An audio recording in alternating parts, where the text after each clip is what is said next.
Hi everybody, this is Matt. Thanks for watching and welcome back. I'm here at the Perry, Iowa airport with John from Walter Aviation. And a lot of you folks know that I fly tail draggers, or you can call them tailwheel, or you can call them whatever you want. And some people say, well, you know, they're old airplanes, but there's such a thing as tailwheel airplanes are fun, they're cool, and I don't care if a lot of people think that they're old.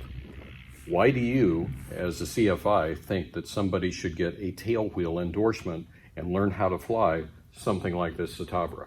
Sure, yeah. Well, just one simple fact, it makes you a better pilot. That's all it comes down to. The skill and the technique that's needed to fly an airplane like this is applicable to any airplane. If you can fly this, you can fly just about anything.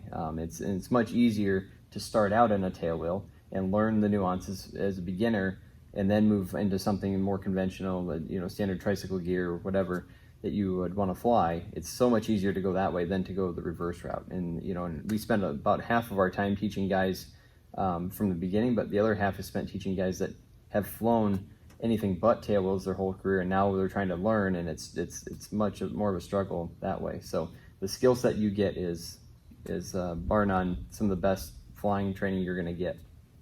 And how is that going to benefit somebody? It applies to everything you're doing. So as you're out just flying, it doesn't matter what type of flying you're doing. It doesn't matter what the mission is, what type of aircraft. The skill set and your ability, your confidence in the airplane will all improve dramatically after flying a tailwheel type aircraft.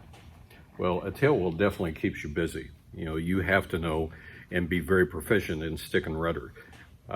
He has a Cessna 172 sitting out on the ramp. Now, something like that, can you walk away from it for 3 years and hop back in and fly it? Yeah. Would I try anything like that in this Citabria? No, I don't have a death wish. Yeah. I would get back in with an instructor and I would have some recurrent training to get back into it, because there are all of these skills that if we don't use them, we actually lose them over a period of time. Yep. And the other thing, when it comes to going from a tricycle gear airplane to something like this, where a lot of pilots have issues, is feet. Yep. Using those rudders, working the rudders, using happy feet, as we would call them.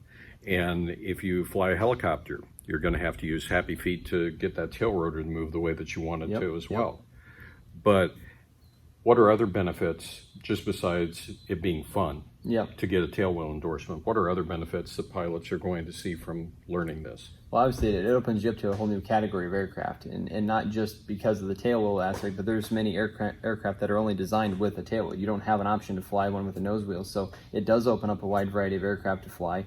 It opens up different airports to land at. There's aircraft out there that, the tailwheel is generally considered more of a off-airport style landing or short field landing type aircraft, so generally better at those types of activities. And so you might be able to go land at different airports you've never landed at, experience different aircraft, and then we get into the really fun stuff, like you said. We get into the aerobatics side of things, and most tailwheel aircraft, not all, but many are designed for aerobatics, and that opens up a whole new range of flying for someone.